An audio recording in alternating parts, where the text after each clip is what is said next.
E aí pessoal, beleza? Estamos aqui retornando para mais uma aula, né? E hoje a gente vai falar um pouquinho sobre a formação, né, do relevo brasileiro. A aula passada a gente deu uma explicação mais ou menos como é que funcionava toda a formação e o relevo de uma forma geral. Agora a gente vai dar uma acrescentada aí, a gente vai falar um pouquinho sobre formação de relevo brasileiro. Se liga aí. Então hoje a aula a gente vai falar sobre essa formação do relevo brasileiro. O objetivo é a gente dar uma estudada, né, sobre essas formações específicas sobre o relevo brasileiro. A ideia é a gente dar uma rebuscada e entender como se deu todo esse processo de formação do relevo brasileiro e o que é que isso é importante, né, para a gente ter dentro dessas características dessa formação desse relevo brasileiro. Vamos lá começar? Vamos lá, né, pessoal? Bem simples aqui, ó. Quando a gente fala sobre formação de relevo, eu já falei para vocês, né, pessoal, que o relevo ele tem a característica de ser, né, concretizado, né, ele de ser formado por duas formas diferentes. Ele pode ser pelos os movimentos internos, que no caso aqui os movimentos internos são exatamente o movimento das placas tectônicas, ok? Esses movimentos das placas tectônicas têm essa característica de dar a formação do relevo, principalmente do que a gente chama dos maciços antigos e do que a gente chama de dobramentos modernos, ok? A gente tem essa característica específica quando eu falo sobre a formação do relevo, sacou? Já quando a gente tem aqui, né, os movimentos chamados, de externos, vocês devem lembrar, né, a ação aqui agora, né, a ação do vento, da chuva, da temperatura. São formações específicas, né, que vão dar origem, né, a um tipo determinado de relevo chamado de bacias sedimentares.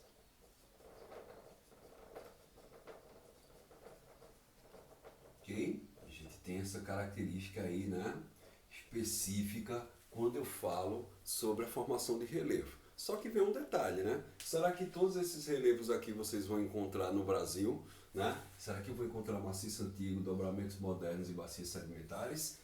Vou dizer para vocês que não, né? A gente vai encontrar só o que? Maciços antigos, a gente vai encontrar sim, e bacias sedimentares sim. Dobramentos modernos eu encontro no Brasil? Não, porque os dobramentos modernos, como o próprio nome está dizendo, ele tem uma formação mais moderna. Aí vem a dica, né? O relevo brasileiro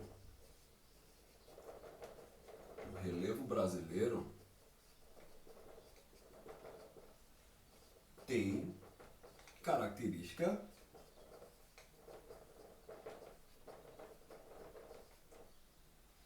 antiga, né? Aí você pode perguntar, mas professor, e como é que eu sei disso? Porque eu sei que é antigo, como é que eu sei que é moderno?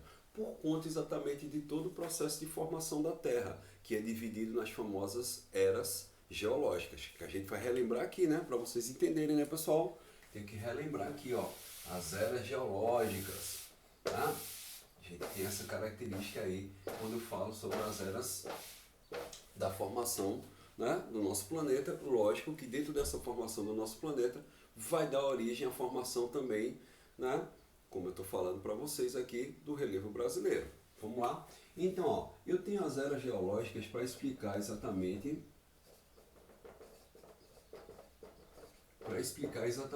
como, né, as eras geológicas, como se deu todo esse processo de formação, né, especificamente do nosso planeta. Como se deu todo o processo de formação. Elas são divididas aqui, né, para vocês lembrarem, né? Eu tenho o que a gente chama de arqueozoico, okay? Tem o que a gente chama de Paleozoico,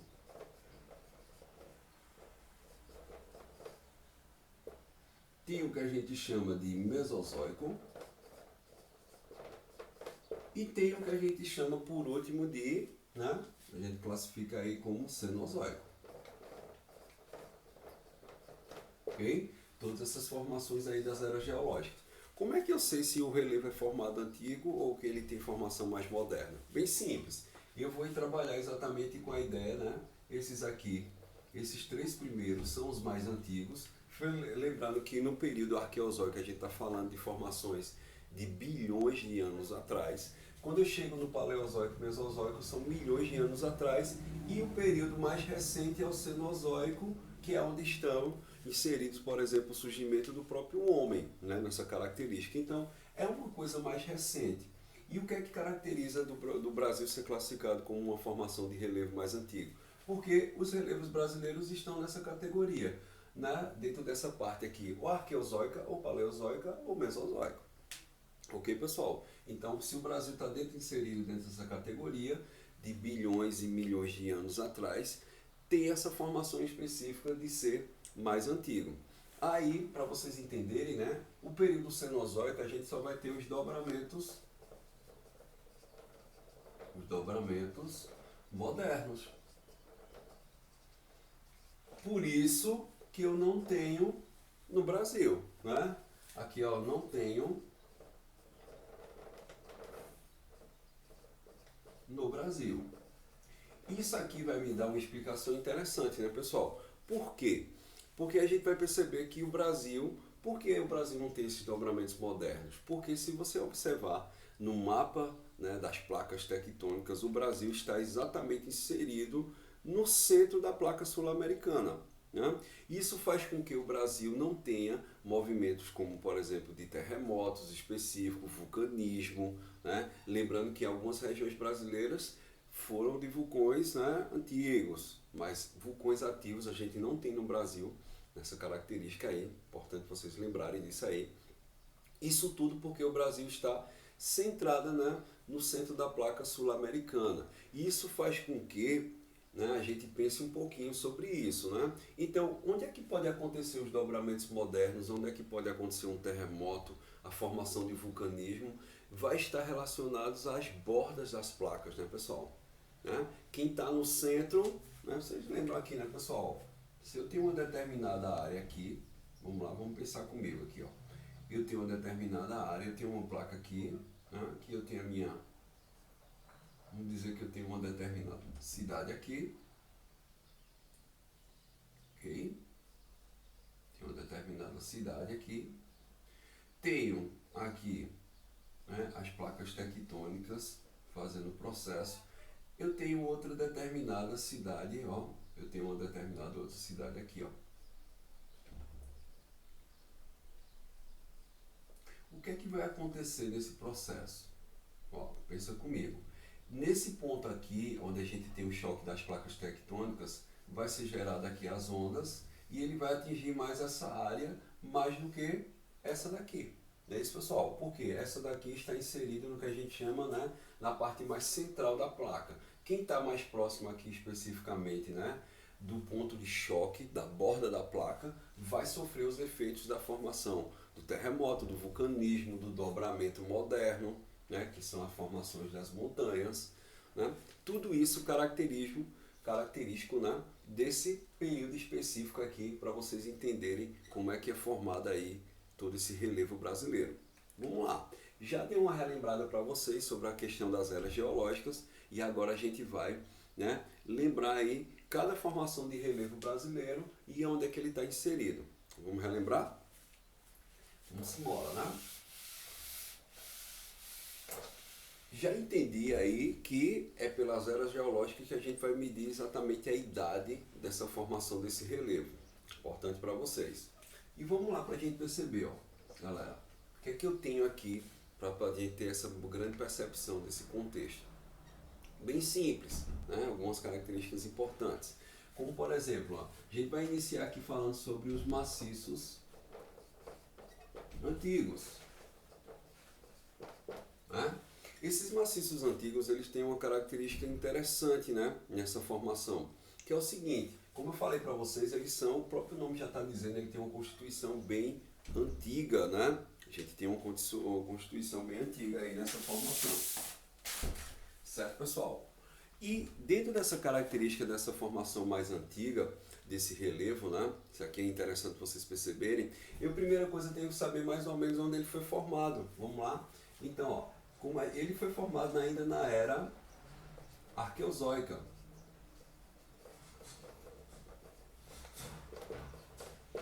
Mais especificamente num período chamado, né?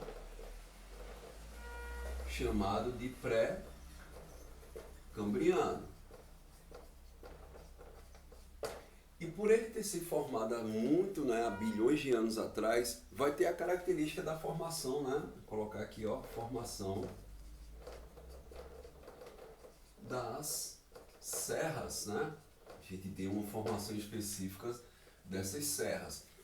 Observe que toda essa formação que nós temos aqui ao nosso redor tem uma característica muito dessa formação dessas serras que, ó, que ela tem essa característica assim, ó, mais arredondada, né? As serras, elas fazem essas montanhazinhas aí específicas quando a gente fala sobre essa composição das serras. E pessoal, daí eu já vou dando uma dica para vocês. A maioria das composições do que a gente chama dos planaltos brasileiros, ele tem a característica de ser, né, desse processo dos maciços antigos, dessas formações mais antigas. Um exemplo clássico é o planalto que nós estamos inseridos aqui, que é o famoso planalto da Borborema, né? Ele tem essa característica de ser maciço antigo, de ser mais antigo aí nessa sua formação. Um outro famoso planalto que a gente tem aqui no Brasil é o famoso Planalto Central brasileiro, que pega a região de Brasília ali, né, nessa sua constituição. E mais ao norte eu tenho também o Planalto das Guianas, né, que todos esses que eu estou falando para vocês têm essa característica específica dessa formação mais antiga, ok? Do período pré-cambriano, certo? Dentro dos maciços antigos, a gente pode encontrar também o que a gente chama, né, dos escudos cristalinos.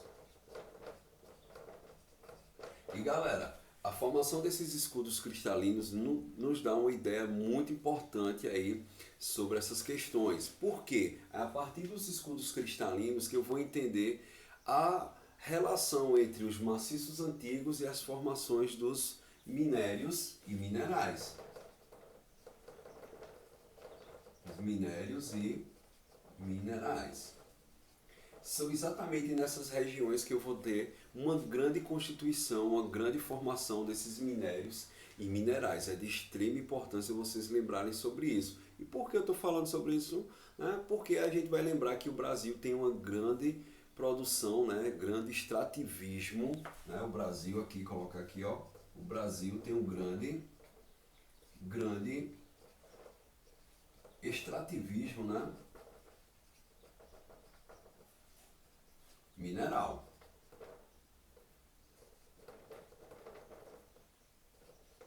E por que isso acontece? Como eu estou falando para vocês, por essa formação mais antiga, os escudos cristalinos, que exatamente é o Crátion aflorando aí nesse processo, vai dar origem aí à constituição, né, desses minérios e minerais em grande abundância aqui no Brasil. Inclusive, tem algumas regiões específicas onde a gente vai encontrar, né, essa grande quantidade de minérios aqui no Brasil. Vamos lá relembrar para vocês?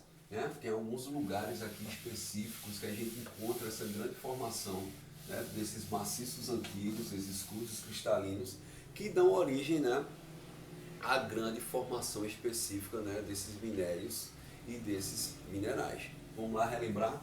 O mais clássico de todos, lógico que eu vou falar aqui para vocês, né, na região de Minas Gerais, que a gente tem Minas Gerais, eu encontro lá uma região específica onde tem grande exploração de ferro, né? O que a gente chama do quadrilátero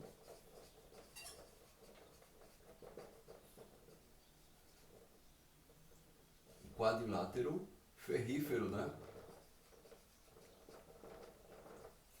E nesse quadrilátero ferrífero, isso é uma região de Minas exatamente que pegam 4 lados específicos, 4 regiões que inclusive tem uma região bem conhecida da gente, que é a região de Mariana, onde teve o acidente lá, né, pessoal, da barragem. A gente vai lembrar que essa produção, o extrativismo aqui, né, o extrativismo de ferro tem como característica, né, uma importância econômica, mas também tem o outro lado da moeda, que é a questão, né, dos impactos ambientais. Então, ao mesmo tempo, eu tenho, né, a produção econômica versus a questão do impacto ambiental. Por que isso acontece? Porque a galera está pensando especificamente, né, pessoal, na questão do crescimento e desenvolvimento do Brasil. Isso aí é uma coisa muito boa, econômico, mas a gente vai lembrar que esse desenvolvimento vem a custos desses impactos ambientais. E um dos mais clássicos que aconteceram aí foi exatamente essa questão do acidente, né, que aconteceu lá em Mariana. Já aconteceu um acidente em outras barragens também, não só em Minas Gerais, né, outros lugares aí tem esse processo, porque nesse processo do extrativismo, né, de minerais, acontece muito essa questão de você utilizar, né, todos os dejetos que são utilizados na exploração, né, dessa mineração, eles são jogados dentro de uma barragem, certo, pessoal? E como eles são colocados dentro dessa barragem, ela vai se acumulando. Tem um processo, né, tecnológico de retirada da água, de você fazer amenizar esse impacto da barragem, mas de vez em quando tem alguns probleminhas e acontece dessa barragem, né, ir por água abaixo, como diz a história, né? Literalmente ir por água abaixo. Ela vai se romper e toda a água vai sair todo o dejeto. E são barragens gigantescas, como vocês lembram lá da questão de Mariana, vai provocar exatamente, né, todo esse processo dessa destruição aí dessa região. Isso é importante vocês perceberem isso aí dentro dessas características, certo, pessoal? Dentro dessas características aqui da exploração de minério lá em Minas Gerais. Essa é a primeira região importante aí na exploração de ferro. Eu tenho no norte também do Brasil, né, pessoal, a Serra dos Carajás, né, pessoal, que fica lá no norte do Brasil, né? Fica lá no norte do Brasil. Ficou bastante conhecida essa Serra do Carajás porque se desenvolveu, né, descobriu-se aí, né, vários tipos específicos de minérios aí nessa constituição, na Serra do Carajás. Inclusive a bauxita, o manganês, né? Várias coisas vocês vão encontrar nessa região e é de extrema importância a gente perceber como esse Serra do Carajás ficou importante.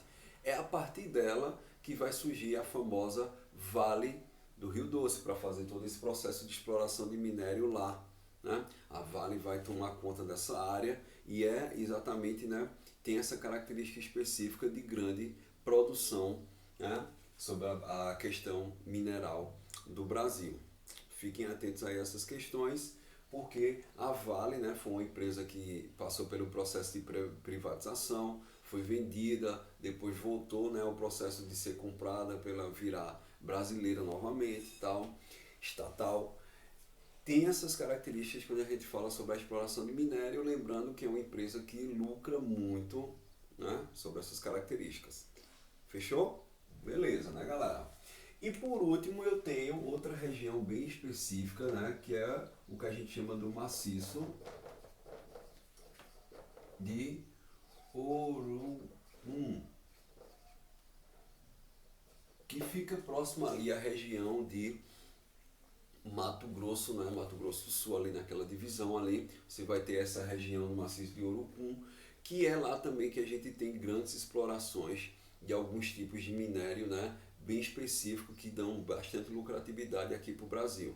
Fiquem atentos a essas características que é de extrema importância para vocês perceberem aí toda essa formação.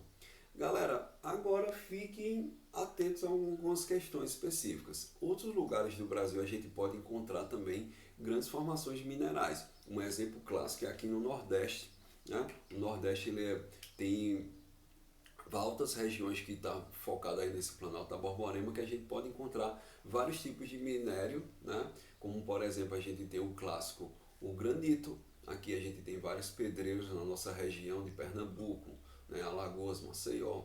Tal, a gente tem altos lugares específicos que tem essa exploração dessas pedreiras. E junto a isso eu não poderia deixar de falar, né, que aqui no Nordeste a gente tem a maior reserva de urânio, né, do mundo, né, galera? Grande produção de urânio que vai, lembrando para vocês, né, que o urânio ele tem essa característica de dar a formação da energia nuclear. Fiquem aí atentos e está aqui no Nordeste, né, pessoal? Tem essa grande constituição, pode ser por isso que o Nordeste ele pode ser procurado aí por grandes empresas para exatamente fazer a exploração desse urânio e fazer essa produção de energia nuclear, certo? Tudo isso inserido dentro dessa categoria aqui da utilização desses maciços antigos, essas grandes reservas de minérios e minerais. Até aí ficou de boa? Beleza. A gente até agora só falou dos maciços antigos. Agora a gente vai falar das outras formações que a gente encontra aqui, né? Que é exatamente o que, pessoal? O que eu encontro aqui é mais de relevo dentro da formação brasileira, né? Eu tenho as bacias sedimentares, é lógico, eu tenho que falar sobre elas, né? As bacias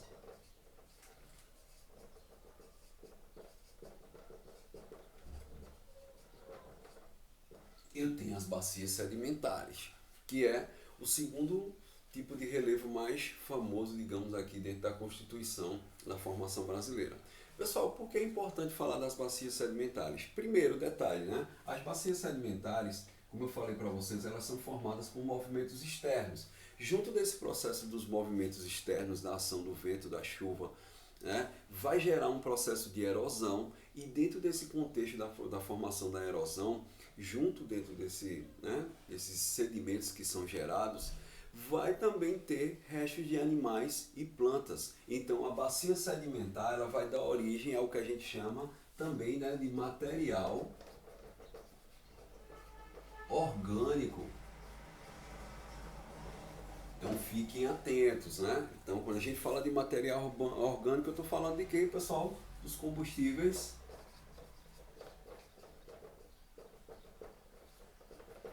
fósseis. Ok, pessoal? Então eu estou falando aqui sobre combustíveis fósseis. Então a gente tem, né, os combustíveis fósseis aqui dentro dessa constituição dos materiais orgânicos. E quais são esses combustíveis fósseis clássicos? Eu tenho aqui, ó, o clássico, o carvão mineral, né? Tem o petróleo e tem o gás natural. Tudo isso constituído dentro dessa formação específica, né? Dessa formação dessas bacias sedimentares. É importante vocês perceberem, né, que eu posso encontrar exatamente também essa riqueza de exploração desses materiais aí orgânicos, né, desses combustíveis fósseis dentro da categoria aí, né, dessa região. Importante vocês perceberem, importante vocês saberem, ok? Ficou aí, fechou a ideia. Agora, onde é que eu vou encontrar essa grande quantidade aqui, né, dessas bacias sedimentares e onde é que eu vou encontrar esses combustíveis fósseis também? Primeira dica, né? Aqui no Brasil, a maioria dos combustíveis fósseis eles são encontrados, né, principalmente o petróleo e o gás natural, no mar, né, pessoal? No oceano aqui, ó, é o lugar onde a gente mais encontra, né, essa quantidade específica desse material aqui encontrado. Isso aqui é uma dica importante para vocês perceberem essas relações. Fechou? Outra coisa, onde é que eu vou encontrar o carvão mineral? O carvão mineral está concentrado mais na região, né, sudeste do sul, né? Foi mal, na região sul do Brasil, principalmente lá na região de Santa Catarina, né? Paraná, a gente tem aí essa característica. Eu tenho também o Rio Grande do Sul, né, que tem essas características também de você encontrar esses reservatórios de carvão mineral nessas regiões, certo? Isso aqui é uma dica importante para vocês perceberem esse contexto. Mas vamos aprofundar um pouquinho, né, sobre esses materiais orgânicos, sobre essas bacias sedimentares. Pessoal, uma dica, bacia sedimentar ela tem grande constituição aqui no território brasileiro, né? Inclusive regiões como, por exemplo, onde a gente tem bastante rios, a gente vai encontrar essas bacias sedimentares também. Como um exemplo clássico, a gente tem a Amazônia, certo? Ficou atento aí, fechou aí a ideia? Então vamos para cá, né? Para a gente ver. Ó, eu tenho aqui exatamente dentro do carvão mineral, vamos falar um pouquinho aqui inicialmente do carvão mineral. Esse carvão mineral ele está concentrado, preste atenção, ele tem uma concentração de formação e nesse processo de concentração de formação, vocês devem lembrar, né, como eu falei para vocês, o carvão mineral ele foi um resto de plantas que foram, né, passaram pelo processo de pressão interna da terra e deram origem a esses materiais, né, como o carvão mineral. E tem uma coisa específica aqui para vocês perceberem. Se eu estou falando aqui de formação, então quando é que ele foi formado? É na era paleozoica, especificamente, né, no que a gente chama do período carbonífero, né?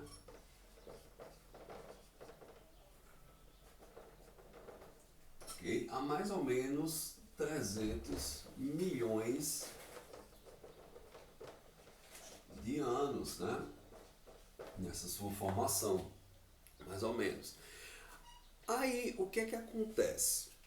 O carvão, ele tem um processamento, né, da sua formação específica, ele tem um processamento, ele vai sendo constituído com o passar do tempo. Isso vai fazer com que, né, olha a dica aí, isso vai fazer com que a gente tenha tipos de qualidades do carvão. O carvão vai ser um pouquinho mais, né, potencial, um carvão assim mais fraquinho e assim por diante. E como é que eu sei essa potencialidade, como é que eu sei essa característica do carvão? É através da relação, vou colocar aqui para vocês como observação, né? Vou ter aqui o lápis, melhorar aqui, né? Eu tenho aqui, ó, a relação entre quantidade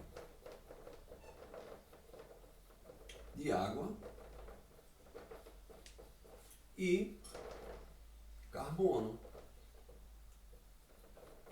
Então, ó, qual é a relação aí? Fácil, né, pessoal? Quanto mais carbono tiver, melhor esse carvão mineral vai ser. Quanto mais água ele tiver, mais fraquinho ele vai ser, né? Ele não vai ter grande potencialidade.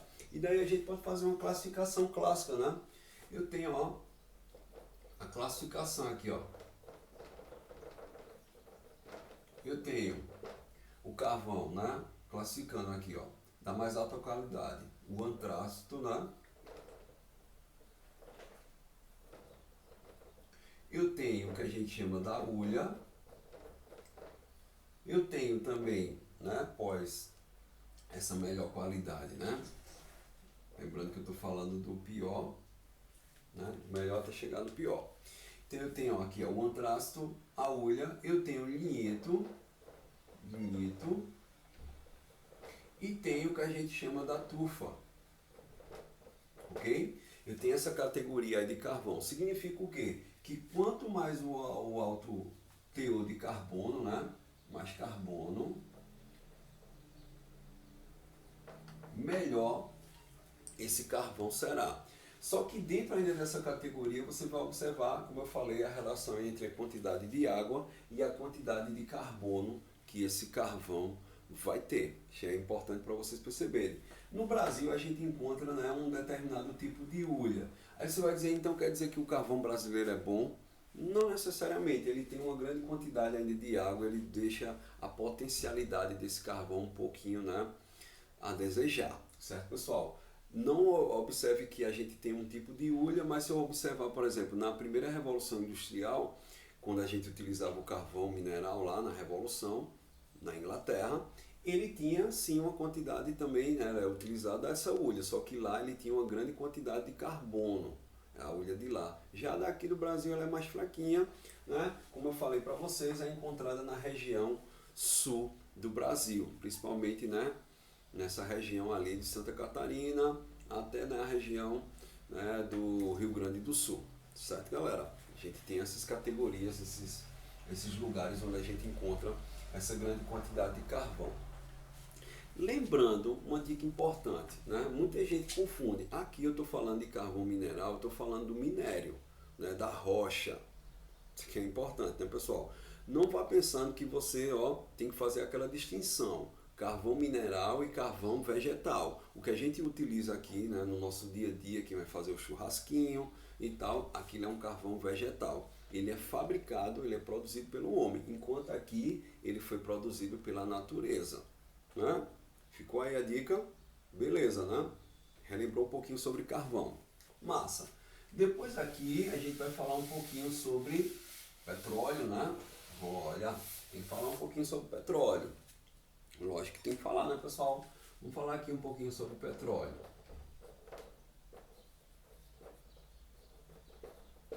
O petróleo, né?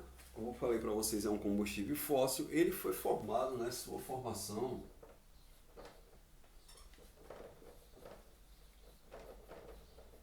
está, né? Sua formação foi na era Mesozoica.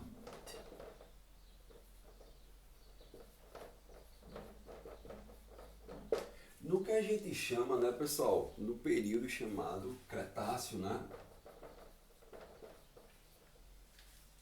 No período Cretáceo.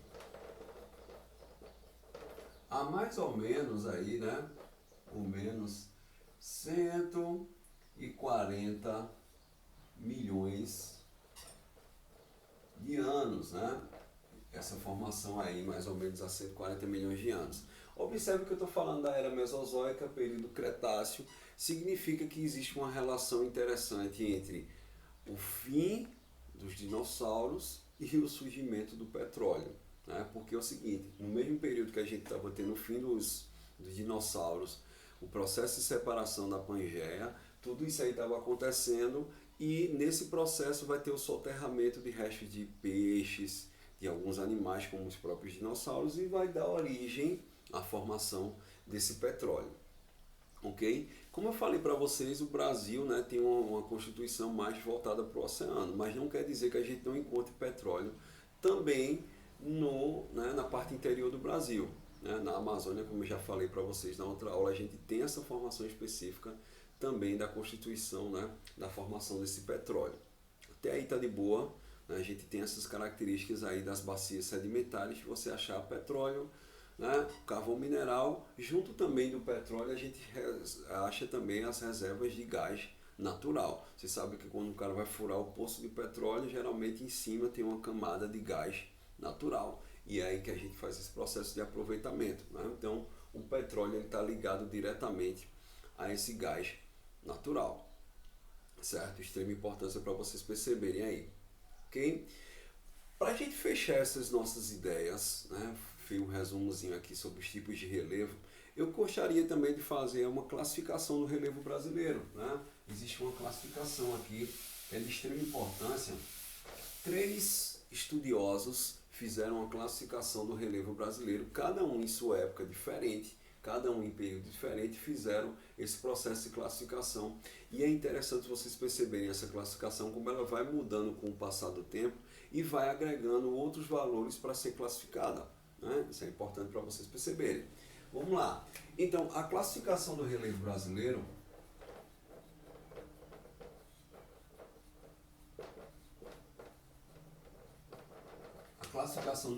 né, ela vem a partir das velhas formações que a gente estudou lá no ensino fundamental, né? O que é planalto,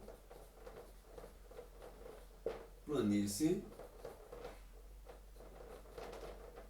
e depressão. Pessoal, essa classificação, aí você vai dizer, professor, como é que eu faço essa classificação específica, né, do que é um planalto, do que é uma planície, do que é uma depressão? Bem simples, né? A gente tem uma classificação específica aqui bem simples nessa composição. Eu vou utilizar as ideias de cada um, né, dos cientistas da época, né? O que é que eles utilizaram